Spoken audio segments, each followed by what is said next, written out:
Hey friend, welcome to the Self-Care Isn't Selfish podcast. I'm your host, Emily Nichols. As a Whole30 certified coach, wife, busy working boy mom, and your self-care guru, I'm here to help you start putting yourself first without the guilt. Each week you'll hear motivating and practical tips on how you can create a habit of self-care through interviews with my amazing guests or quick solo episodes with me.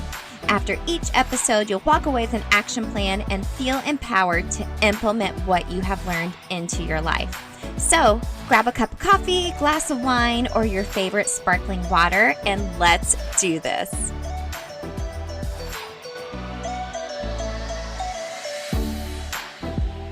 You're listening to episode 53 of the Self-Care Isn't Selfish podcast. Hey, did you listen to my last episode? Go back, listen to episode 52.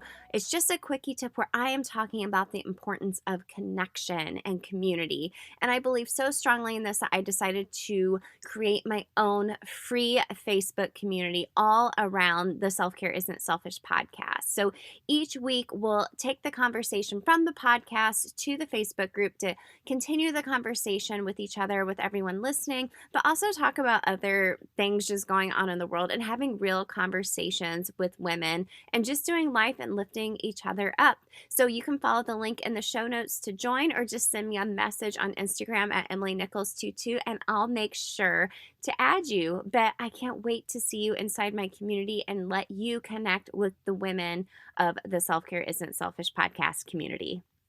So in an effort to continue doing my own work, I'm wanting to learn more from women of color. So like I mentioned a couple episodes back, I'm only highlighting women of color during the month of July on the show. And I'm so very delighted for you to hear this conversation today with Dr. Raé Lundy. You may know her as the Self-Care Doc on Instagram. And seriously, what better person to hear from than the Self-Care Doc?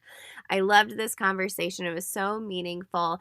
And I actually found Dr. Raé online. I was just doing my own research and I found a TED Talk she did on YouTube. And I was like, I have to reach out to her. And I just love the power of the internet sometimes and being able to connect people together. And this conversation just, we even talked about within the conversation was my own form of self-care, and being able to have this conversation with her. It was so valuable to me, and I know it will be valuable to you as well.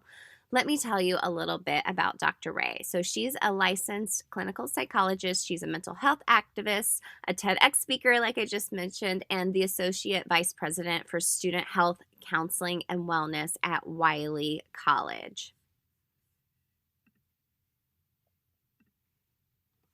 So Dr. Raé has been recognized for providing culturally competent and exclusive psychological support, which is something we're really lacking in the mental health realm, is being able to recognize the mental health aspects of being a person of color in the United States right now.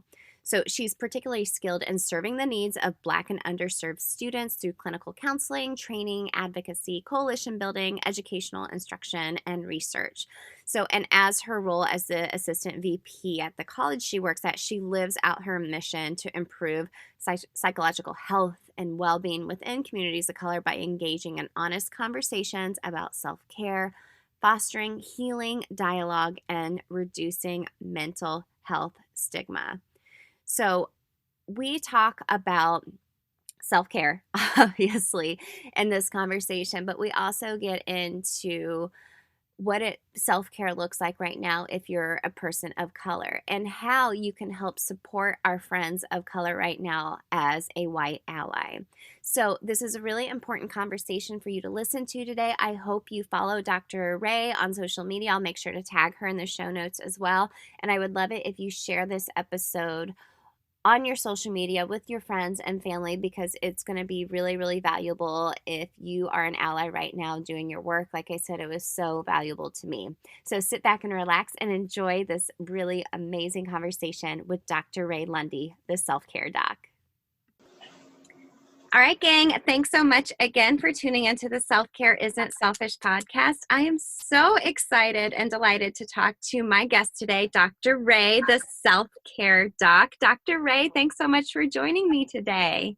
Yes, thank you for having me. I'm excited about our conversation, and I'm also excited to be on a podcast where I know you get it, right? Like oftentimes I'm having to explain self-care to people, and the essence of what you're doing here is understanding what it truly means to engage in self-care. So I'm excited about our conversation, and I'm ready to go. Me too. We're like speaking the same language for sure. Well, Mm-hmm. Dr. Raé, let's start off with the first question that I ask every single one of my guests, and that is, what does self-care mean to you? So I'll give you the technical answer so I think of self-care as being the intentional act of nurturing one's physical, spiritual, and emotional self. And then, so that's kind of how I would technically describe it. I think for me at another level or at a deeper level, I think it means checking in with myself to see what it is that I need, and then being intentional and loving enough to myself to give those things without guilt. I love that. Well, and I think a lot of times we're too busy and we don't check in with ourselves, or don't build that habit to know, like, oh, I feel like I need more rest, or maybe I need to hydrate more or whatnot. So I think that's really important to check in with yourself. Yep, checking in. And for me, what I've observed about self-care in its kind of commercialized sense is that we have some go-to things that we think of or deem as self-care that really aren't. And I think that without that checking in with yourself piece, you're really just distracting yourself from some of the things that maybe you could or you think you should be doing. For example, if I'm stressed and overwhelmed and I decide to get my nails done, but I haven't checked in with myself, maybe I'm just picking something or kind of distracting myself from all the things that were stressing me out, versus checking in with myself says I'm intentional about asking, what is it that I need in this moment? Absolutely. Being super intentional with it. I love it. Well, let's get to know you a little bit better. Can you tell us a little bit about yourself, kind of personally and professionally, and kind of the journey to leading you into being the self-care doc? Yeah. So as you mentioned, I'm Dr. Raé. I am the only child of two parents. My dad's name is Raé, so I named after my dad. And born in the South, born in Atlanta, Georgia. And it was early on that I realized that I was the helper, that people love to come talk to me and share their concerns with me. So even as a little person, I was the confidant. And that led to me studying psychology in undergrad and deciding to go on to get my doctorate to become a clinical psychologist. So helping people is what I do. And I would say, though, that my journey towards self-care and becoming the self-care doc, in that journey emerged when I realized that although I was spending my days helping other people and I knew the strategies, something was missing. And it was between 2016 and 2017 that I experienced some pretty significant physical and emotional distress, and decided that something had to give. I had to do some things a little bit differently. And so it was my own personal journey with self-care that helped me to realize how I could kind of tailor a program or a way of engaging and checking in with myself that I could share with other people. And so having gone through that journey, it has become a passion of mine to share with other women in particular. And I truly believe that if we can tap into what our self-care needs are, for me, I know when I did that, I feel like it saved my life. So I think self-care is a awesome way to live the lives that we deserve. So that's a little bit about me. Growing up in the South, named after my dad, always been the helper. But the journey is a personal one. I love that. Well, and like you said, self-care is such, like you mentioned earlier, it's so commercialized now, and I don't think people realize how much it can do for your mental health in the long run. So how do you help people, not only through your social media presence, but as a psychologist as well, lose the guilt with self-care and find out what self-care really looks like to them? Yeah, I think it starts with being self-compassionate. I think we're probably going to get into this a little bit later. So I've kind of come up with a model with the acronym CRY, and the C being compassion. I think we move beyond the guilt of taking care of ourselves by recognizing that we are deserving and that we are worthy, and that it is not, as you say, selfish to take care of our own personal needs, and that in fact, if we have a true desire to make an impact on the world or those around us, it is an imperative. One of my favorite sayings or quotes is by Audre Lorde, and she talks about self-care being not self-indulgent, but a radical act of political warfare. And powerful statement, because what it says is that you making the choice to take care of yourself is so countercultural that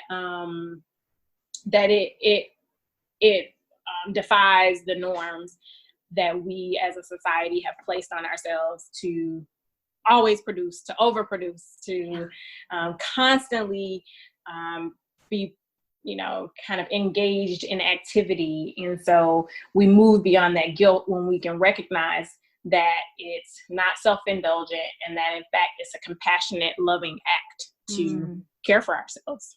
Absolutely. I love that. Well, and I think as women, and like you said, you've grown up always being like in a helper role. That's just how you are and how you're built. And that's what you do professionally as well. And I imagine that can be mentally exhausting at times. Absolutely. Women, we're nurturers, or we're socialized that way.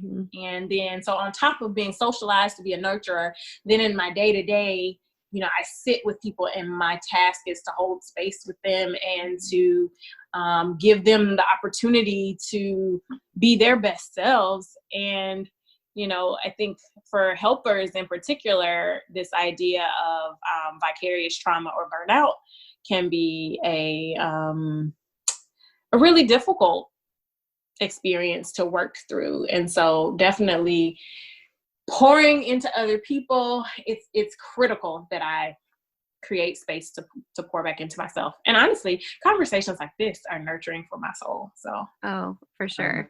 For sure. Yeah, this is why I do the podcast, because I am just lit up every time I have a conversation with my guests. So, well, let's talk about that acronym CRY that you created and the steps and process that go with it, because that's how I found you. I found your TED Talk on YouTube, and I was like, I have to have Dr. Raé on my podcast. Plus, she's the self-care doc, so it's perfect.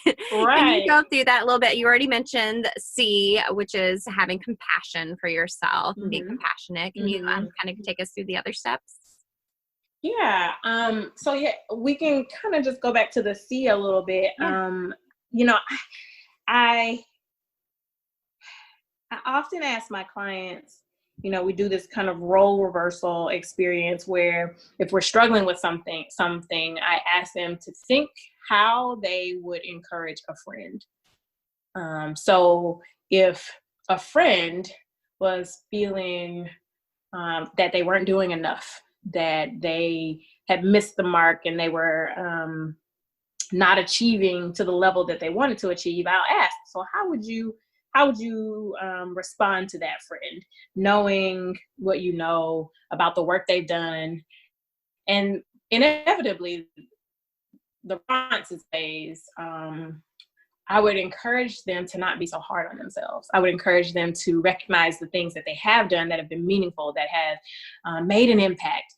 And in doing that, I reflect back to them. It sounds like you would encourage them to be compassionate. It sounds like you would reflect back to them a sense of care that says you're doing enough. And not only are you doing enough, you are enough.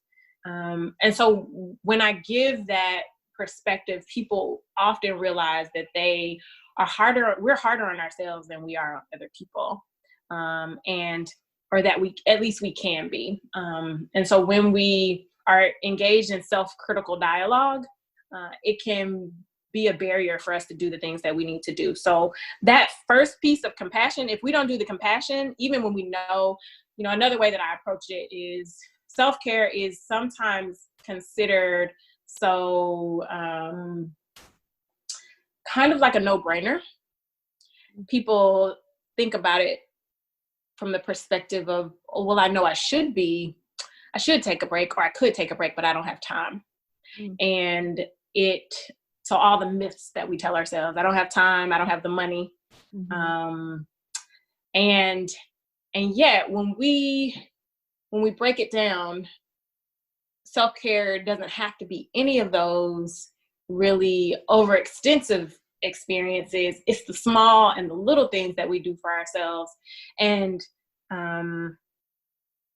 yet, even when it's the no-brainer and we know we could or we should be doing these things for ourselves, if we're not compassionate and give ourselves, compassion is really about giving ourselves permission. Giving yourself permission to do what you know you can, and that which would be beneficial. So the first part of engaging in the meaningful self-care experience is being compassionate enough to give ourselves permission. The second piece is the reflection. And reflection is really important because, as I mentioned, we might know what we need to do or that we can do something, but it's really important that we are intentional about engaging in the self-care practice that's going to be most meaningful. So I give the example that if you experience the unfortunate event of losing your job, and I guess that's actually realistic for many of us as we experience COVID-19 and the changes in the economy. If you have the unfortunate experience of losing your job, and so Emily, what's one of the most common self-care strategies that you hear people talk about doing? Like if you just think about off the top of your head, what are one of the meditate. They'll meditate. Okay. I actually think meditating in that sense could be okay. But I would say you're probably going a little deeper than some people who, let's say someone who hasn't thought about it as deeply as you have. Because meditation is my go-to. Meditation and walking are my go-to. But what's someone who is not familiar with self-care in the same way, what might be 2 or 3 things that feel just common? Right. Maybe overeating sweets, binge shopping, getting on Amazon, getting a bunch of things to make them feel better. Like we mentioned, going to get a manicure, kind of surface level things. Yeah, surface level things. So if you go back to this idea of you unfortunately lost your job, how is self-care in that moment most beneficial? If you lost your job and you go and you spend money on something, that becomes actually an impediment to taking care of ourselves in the best way. Because if I lost my job, then money becomes a stressor, and then spending money to then quote unquote engage in self-care is not likely to be in the long term the most beneficial practice. So I would say if in the unfortunate event someone lost their job, perhaps a better way of engaging in self-care could be to consult with their financial planner, right? Or so in that way you reflected. So I'm on the R now, so I'm reflecting upon, well, what is it that I need in this moment? And that's the question we want to ask ourselves when we are after we've given ourselves permission to take care of ourselves. We lose our job and we're like, okay, yeah, I really need to do something that's going to make me feel better. Okay, well, what is it that I need in this moment? Going to get my nails done or binge eating has no bearing on other than the momentary endorphins that come from the food or the endorphins that come from the shopping. But if I reflect and I say, hey, there is a financial need that I have now, and what is a easily accessible financial way of addressing this financial need? Oh, for me, I already have a financial planner who is skilled in who this is their job to help me with these tasks. So the reflection piece just allows us to get our true needs met. Yeah. And then the intention piece is the I of cry. And that is most important, because even if you've given yourself permission, even if you've reflected on what you need, but we don't do it, we don't act, then it's been for naught. So usually what I encourage people to do when we're coming up with their self-care plan is to think through, one, who's going to be your accountability partner. So I give an account, we talk about having an accountability partner with this intention piece. And then two, we come up with a timeline. So you share with your accountability partner. So here is what I need, and here is how I'm going to get that need met. And here's the time frame within which I'm going to do it. And so that's cry. Give yourself permission, reflect on exactly what you need, and then be intentional by deciding what, when, how, and who is going to help you see that through.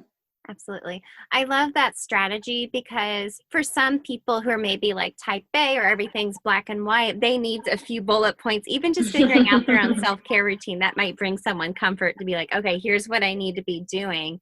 And all three of those points are important, but I love the reflective one, because a lot of times you need to look back and see, was this really serving me or was it not? So good. Yeah. So good. Yeah.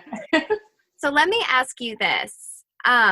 With the climate in our nation right now and the movement that is going on, and I don't want to say this, we're having a moment. I feel like we're having a movement in our country right now. And I'm curious, as a white woman, I understand from African-American women that I've talked to recently, this has been mentally draining, everything that's going on since George Floyd's murder. I mean, not just since then, but way before that, obviously, and a lot of things boiling up to that point. How can a woman of color really employ self-care for herself right now? Because I feel like what I would be employing right now as I'm doing the work would look way different versus an African-American woman during this time. Yeah. And just in speaking with some of my friends, it's like, okay, a lot of women want to be allies, but you don't want to be mentally exhausting your African-American friend, being like, what can I do? Yeah. What can I do? And you're like, girl, I've been doing this all my whole life. I don't have time to catch you up on everything where I'm at. Yeah, I think it, so I think I can answer both what African-American or Black women can be doing at the same time that I answer probably what I imagine the follow-up question is, Sure. is what can white allies do? Because Yeah. I think it's in conjunction. I think for both of us, for both groups, we have to realize, I think it's imperative that we realize we need each other. Oftentimes when we talk about race, prejudice, discrimination, at least in the past before the movement, it's been seen as, a black issue. Whereas Black folks have been trying to say, no, it's an ally solidarity issue. We can't change the system. We need your help. And in truth, we need each other. Yeah. And I think when we realize that racism hurts us all, and we can start from that point, then we can start being about the business of being reflective. So I'm going to pull in my cry here. I think the strategy is being reflective upon what it is that we need in this moment. So for Black women, taking care of ourselves, if we are mentally exhausted, as you mentioned, then we don't necessarily have to have the knee-jerk reaction of responding to everything we see on social media, of answering every question from our white allies every time they ask, how can they help?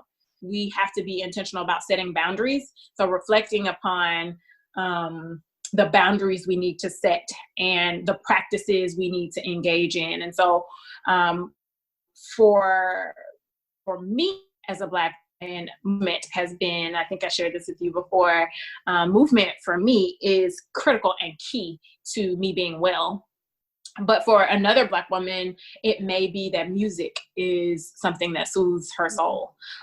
So the imperative for every Black woman is the boundary setting, but the reflection piece is personal. I think there isn't a formula that I could say every Black woman needs to be doing this thing, because we're not monolithic.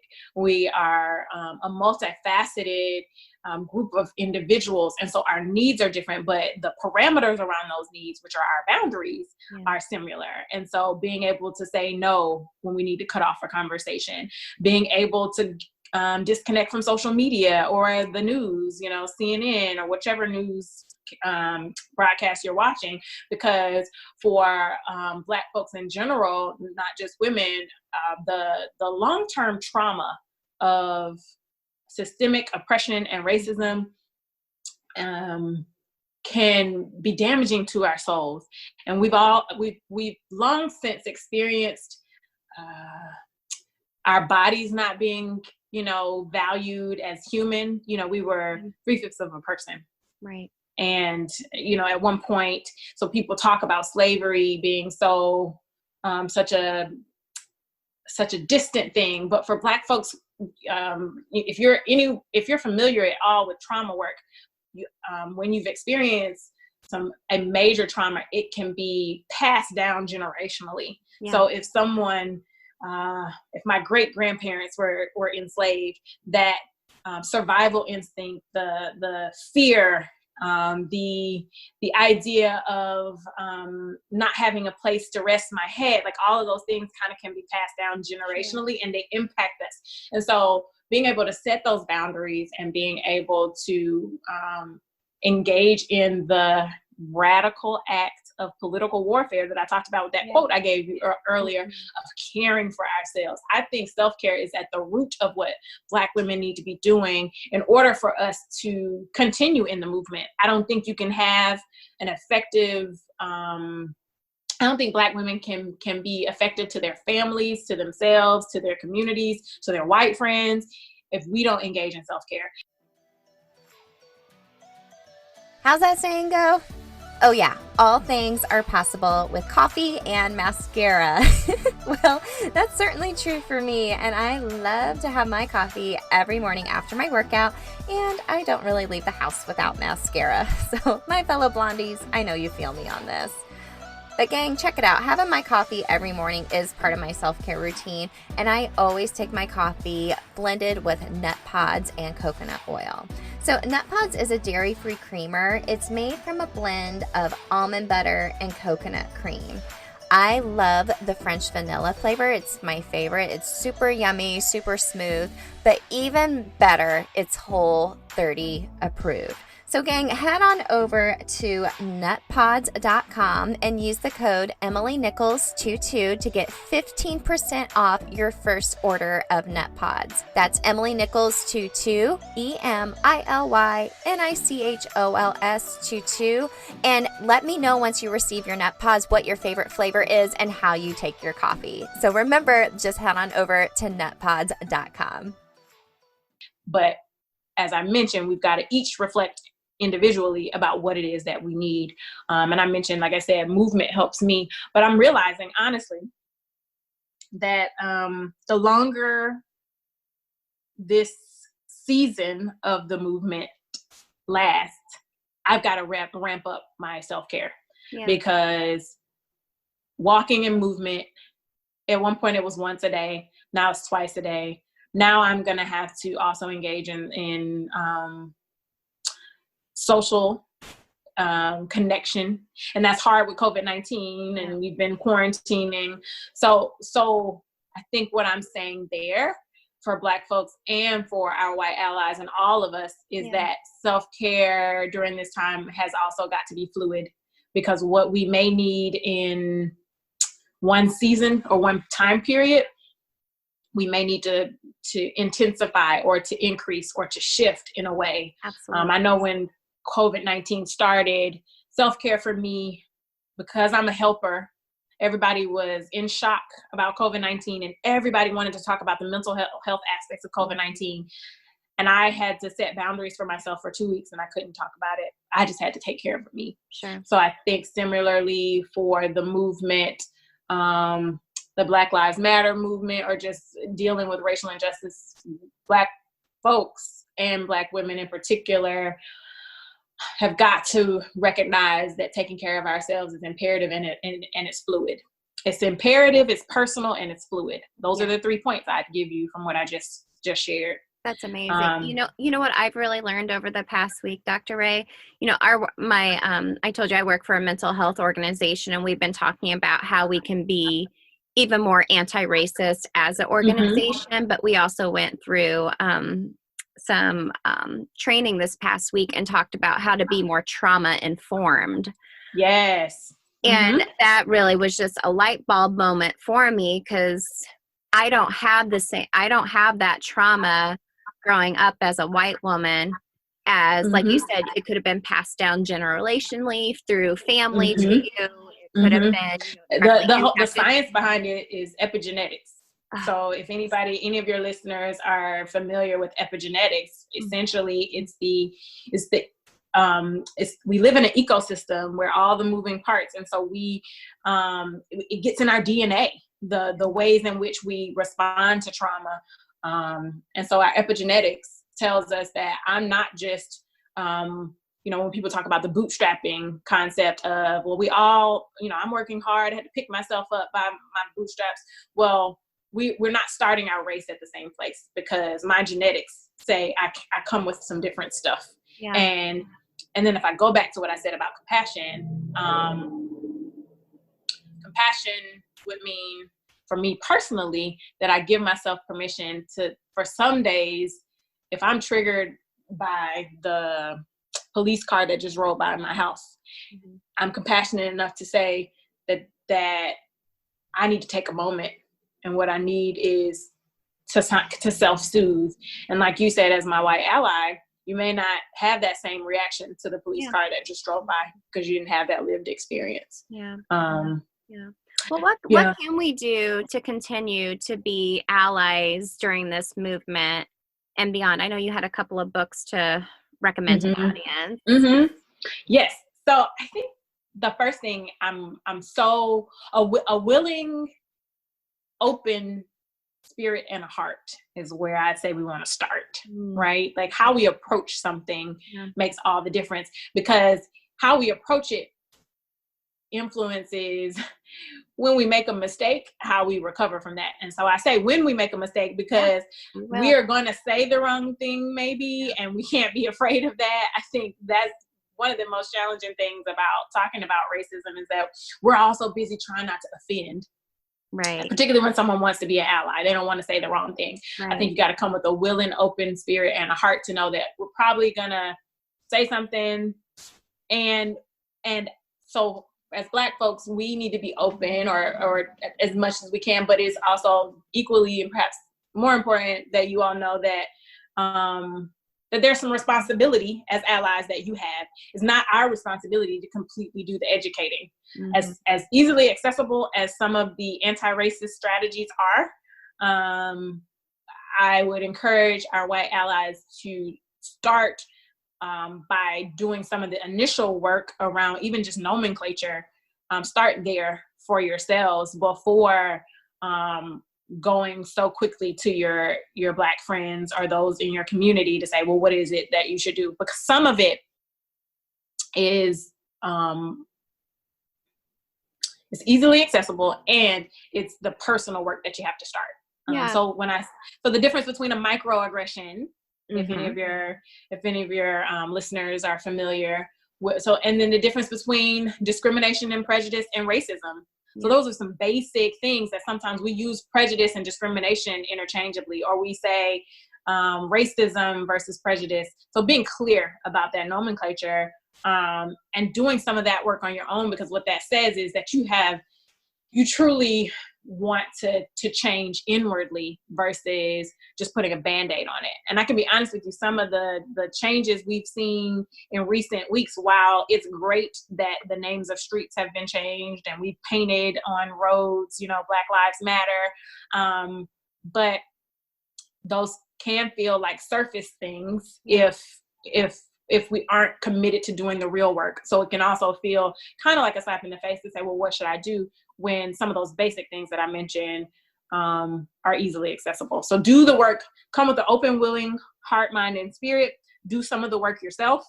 And in terms of the resources that I mentioned, there is a book called So You Want to Talk About Race.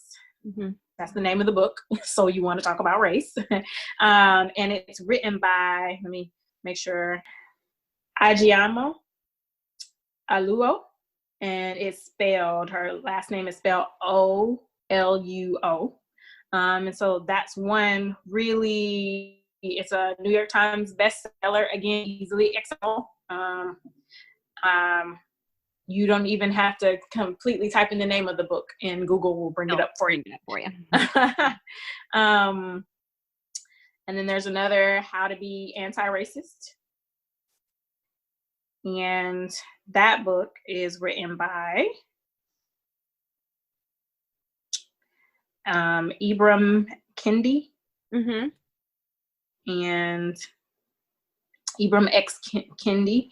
And that is another good place to start. I would say that in the same way that you found me, TEDx or TED Talks are also a great place to start, because they're short snippets, whereas, you know, audiobooks or reading a book may take hours, but some of those, some of the best conversations about what's happening around us now can be found on TEDx and TED Talks. So I would say those are some places to start. They're also on social media. I notice now, and you can tell me, because I don't know if the algorithm is different for you. For me on my Instagram now, when I log on, or even when you're on Netflix, Amazon, Instagram, when you log on now, they have the ACLU, the NAACP. They have some of the main, the main Instagram, you know, accounts listed there. So I would encourage people to just click. Be willing to click on something and that you've not explored before. Be willing to do the hard work and to be uncomfortable. And I think that just that willingness will get us farther than we've been before. Well, like you said, having an open spirit, an open mind, and an open heart, and just coming from a place of good intentions and being okay with making mistakes and having these awkward, uncomfortable conversations. Because like you said, we all need each other. We're all humans. We all, you know, breathe and do the same things for the most part. So we need each other. And, you know, you made me think of personal to you as far as what your work is going to look like. Yeah, you made me I'm reminded of something that I would encourage, and this is going to be a little bit more directed or pointed. I would say try to understand why this statement that I'm about to make is offensive or not helpful. In recent past, and even maybe as recent past as this week, I have had an ally or someone seeking to be supportive say that they don't see race. Know that is what's called the colorblind theory, and how that is actually offensive. And that for most Black folks, that's offensive, because I am proud to be a Black woman. I want you to see that that's who I am. And that when we make statements like, I don't see race, that centralizes the idea of whiteness. And so we want to, in our desire to be anti-racist, we want to recognize people's ability and freedom to be exactly who they are and who they express themselves to be to the world. And that's inclusive of their race. So. Exactly. And that's interesting because, you know, growing up, in high school, college, I probably would have said something like, oh, I don't see color. Everyone's the same. Yeah, we're all human beings, but celebrate our differences. Celebrate our differences. There's nothing wrong with that whatsoever. You might just learn something from somebody as well.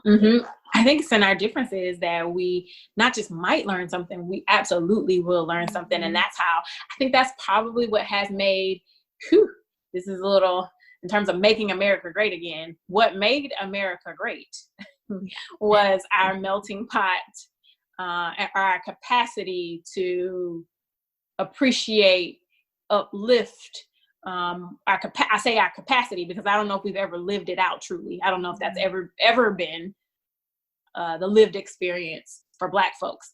But the ideal was that you could be different, and then that would add to the beauty of what's here. I think we have an opportunity in this movement to actually reflect, respect, and uplift the differences that are here or that are in our culture.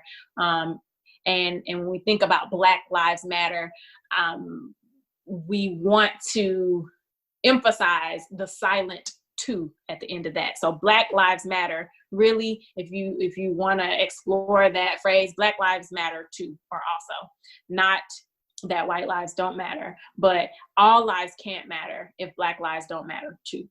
And so, yeah.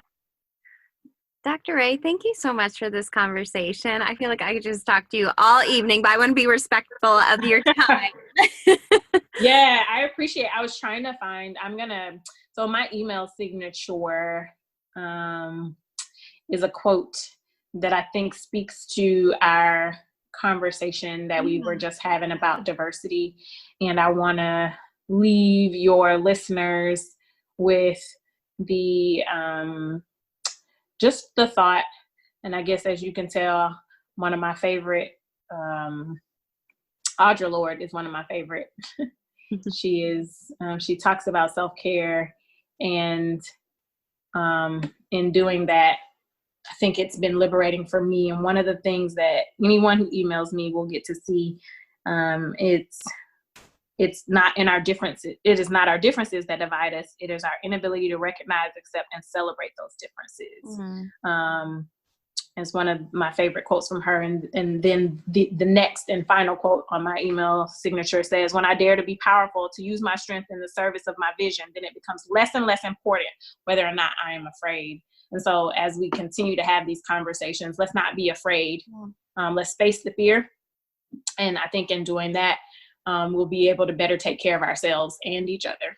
Absolutely. I love it so much. Dr. Raé, where can everyone connect with you online and continue to be inspired by you?